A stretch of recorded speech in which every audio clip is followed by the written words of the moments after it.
The noise is loud, but peace is quiet. Do you ever feel like life is stuck on fast forward? From the moment we wake up, we're pulled in 100 directions. Notifications glowing on our phones, responsibilities pressing at every corner, and our minds racing on overdrive. It feels like there's always something more to do, more to respond to, more to fix, more to achieve. And in the middle of all that noise, something inside quietly aches for rest. Not just sleep, but real rest, the kind that calms the soul, quiets the mind, and reminds us that we're not just machines running on a schedule. Maybe you felt that too. The craving for silence, for stillness, for a moment where everything just stops. But what if that peace we're all chasing isn't something we have to find somewhere out there? What if it's not in the next self-help book, not in the next breakthrough, not in the next vacation? What if peace isn't something to chase, but something to return to? A place we've drifted from, a rhythm we've forgotten, a voice we've learned to tune out, the voice of Jesus. Because in the chaos, he speaks differently. He doesn't shout. He whispers. He doesn't rush us. He calls us to slow down. He doesn't demand more. He offers rest. Throughout his life and teachings, Jesus showed us a better way to live. Not one driven by stress and hurry, but one rooted in peace, grace, and presence. And that invitation still stands today, right now. So, in the next few moments, let's take a pause from the noise. Let's slow down and lean into something deeper. Because maybe, just maybe, the peace we're searching for isn't far away. It's been within reach all along. We just needed to make time to hear it. The forgotten practice, slowing down. So much of today's world rewards speed.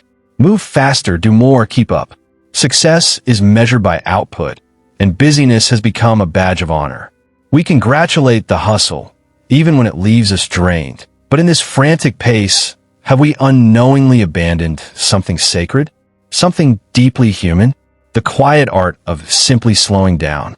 Jesus never rushed through life. He was never in a hurry. You won't find a single story in the Gospels where he runs. Instead, you often find him walking, stopping, noticing the people that others overlooked. He made time to be present, to listen, to rest. In Mark 6:31, Jesus says to his disciples, underscore, come with me by yourselves to a quiet place and get some rest. Underscore, these words weren't just for that moment. They are an invitation for us today. Our souls are not built to run nonstop. Constant activity does not equal purpose. In fact, when we slow down, we begin to notice things we missed before, the beauty in the mundane, the clarity that comes in silence, the gentle voice of God we often drown out. Slowing down isn't laziness, it's wisdom. It's choosing to value peace over pressure, presence over productivity. But let's be honest, it's hard. The world tells us we'll fall behind if we don't keep going. But Jesus tells us something much better. You're not meant to carry it all. His way is unhurried, gentle, rooted in grace. When we say yes to slowing down, we're not stepping away from life. We're actually stepping into it more fully.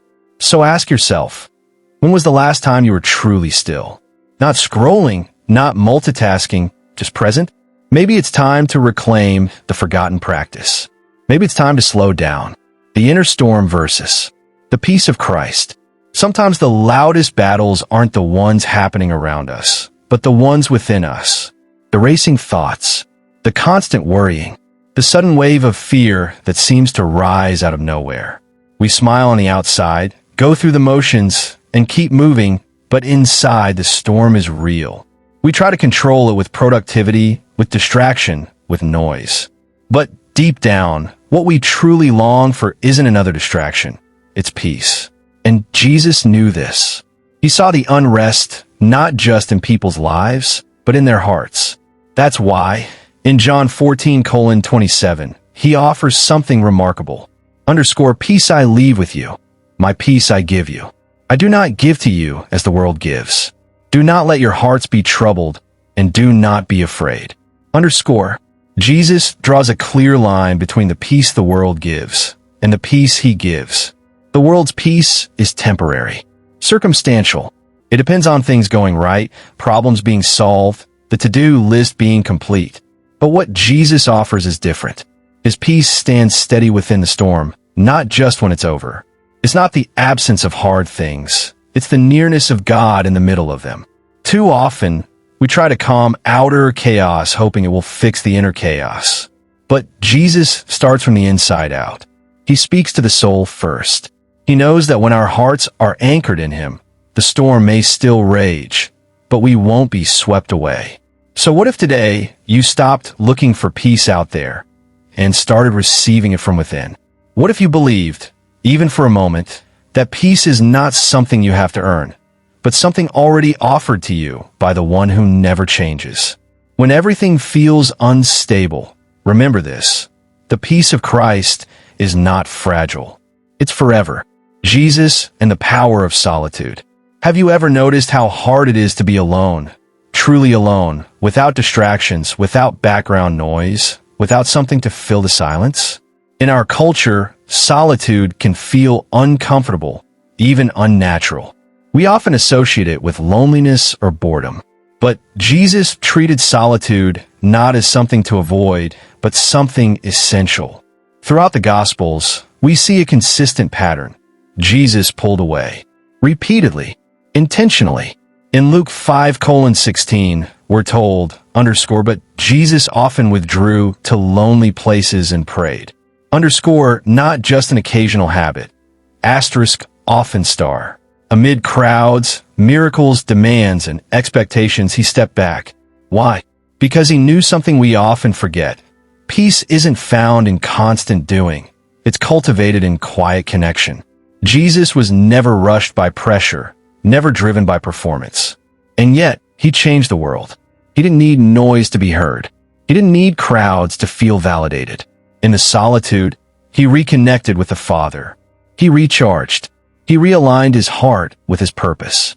What if we followed that same rhythm? Not isolation, but intentional stillness. What if instead of filling every free moment with scrolling or background noise, we created small pockets of silence, moments to simply sit and breathe and remember who we are, and more importantly, whose we are? The truth is, solitude is not empty, it's full. It's where we hear the whisper of God more clearly. It's where clarity replaces confusion and presence replaces pressure. Just because the world keeps moving doesn't mean we have to move with it at the same speed. Jesus didn't. So maybe it's time to quiet the constant input. Step away, not to hide, but to heal. Not to disconnect, but to truly connect. In the stillness, you may just find what your soul's been longing for all along. Peace, purpose, and the gentle nearness of God. Letting go of burdens. Every day, we carry things we're never meant to hold. The weight of other people's expectations. The disappointment of past mistakes. The fear of an unknown future. Over time, it becomes so normal that we barely notice how heavy it all is, until the exhaustion sets in. And still, we keep going because we think we're supposed to. Because we've learned that carrying more means we're strong. But Jesus gently offers us another way. In Matthew 11:28-30, he says, "Come to me, all you who are weary and burdened, and I will give you rest. Take my yoke upon you and learn from me, for I am gentle and humble in heart, and you will find rest for your souls. For my yoke is easy and my burden is light." These words are more than just a beautiful promise. They're a turning point. Jesus doesn't just offer rest from life. He offers rest within it. Not by taking us out of our responsibilities, but by helping us carry them differently.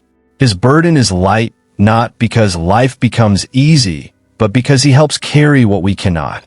We weren't designed to live lives weighed down with anxiety, pressure, and the need to prove ourselves. That's the burden the world gives. But Jesus says, let it go. Come to him with your tired heart, your stressed mind, your inner restlessness. He isn't asking you to fix it first. He's simply asking you to come. Living light doesn't mean everything is perfect. It means you're no longer carrying it alone. It means walking through life with open hands, not clenched fists. It means trusting that peace isn't earned through effort, but received through surrender. So ask yourself, What are you holding on to that you need to hand over? What would it feel like to finally live light? The present moment, where peace lives. We spend so much of our lives either reliving the past or worrying about the future. We replay conversations, regret choices, or wonder how things could have been different. Or we fast forward, living in all the what ifs. What if things go wrong? What if I fail? What if I'm not enough? But amid all these mental loops, we overlook the only moment that actually exists, the one we're in right now. Jesus was clear about this in Matthew 6:34 when he said, "Therefore, do not worry about tomorrow, for tomorrow will worry about itself. Each day has enough trouble of its own." It's not that he didn't understand the reality of life. He simply knew that peace doesn't grow in the future. It grows in the present. We can't find God by running ahead. We meet him in the now, in this breath, in this second, in the stillness of our awareness. Worry steals that. Regret pulls us backward. But peace lives here, in this unrepeatable moment. There's something sacred about choosing to be fully present. It's an act of trust, a statement that says, God is enough for me right now. Not later, not when things are perfect. Now, life slows down when we do. We start to notice beauty we usually miss, the quiet sounds, the small blessings, the soft prompting of God's Spirit. Jesus lived like that, fully present, fully aware, never in a rush to reach the next thing, because he knew that God's presence is not in the distance. It's in the now, So take a moment, breathe in, and remind yourself, you don't have to figure out tomorrow. You just need to show up to this moment with an open heart. Because this, right here, is where peace begins.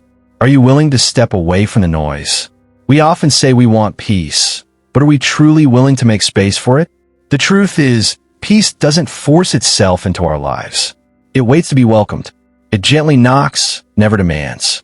And in a world that glorifies noise, distraction, and constant motion, choosing peace is a bold, intentional act. Ask yourself, when was the last time you sat in silence? Not out of exhaustion, but on purpose? When was the last time you turned down the volume of the world just to be present with God, with yourself, with your thoughts? So often, we fill every quiet moment with something. Scrolling, streaming, multitasking, because staying busy feels safer than facing what might rise in the stillness. But here's the sacred irony. The stillness is where healing begins. It's where we reconnect. It's where we remember that we're not just what we do, or what we produce, or what others expect of us. We're human souls, wired for peace, made to walk with God, not sprint through life trying to prove ourselves. Jesus is still whispering the very same invitation he gave over 2,000 years ago. Come away with me. Rest. Be still. But it won't happen until we decide it matters more than the next notification, the next task, the next hour scrolling. Are you willing to step away from the noise? Not forever, not an escape, but for moments that truly shape your soul. Even 5 minutes of stillness today can anchor you. Even one genuine prayer can shift your heart. Peace isn't passive. It's a choice we make again and again.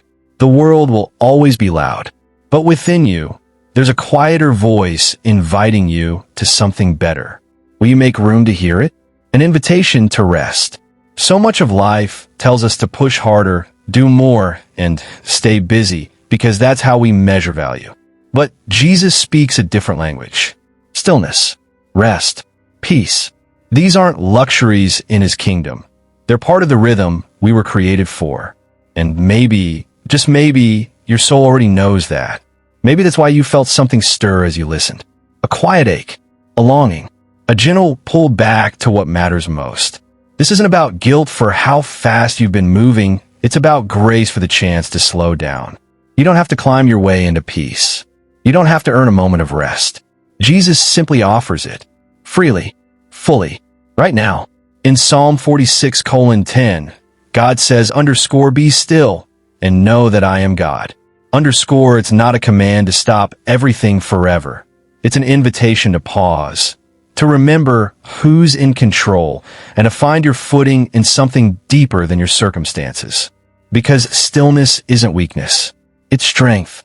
It's the moment we exchange our anxiety for his assurance, our striving for his sufficiency. So right here, right now, take a breath.